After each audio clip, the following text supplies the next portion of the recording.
Good morning! So today, we're going to Dubai! Maulaw man sad ko sa outfit sa kong bana oy. Forms man kayo wal ako. Sexy ra, ana ra gina.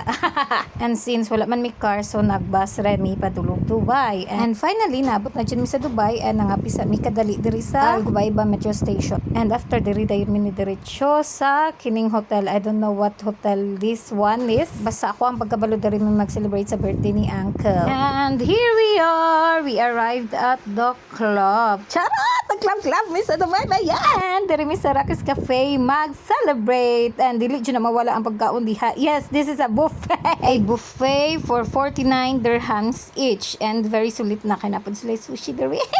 Actually, bar ni siya nga na ay buffet. And dili mawala rin kanta.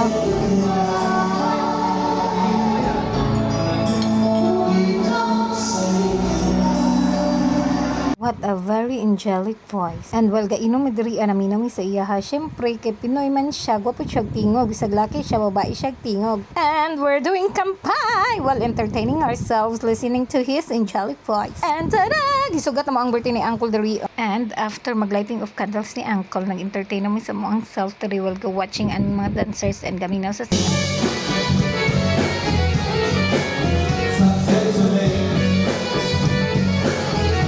Mauto, daghan kayo og mga kabayan and ibang lahi nga naa to. And ilang singers and dancers are all Filipinos. Since nasugat na mo ang birthday ni Uncle sa muli namin. Katalang, bye!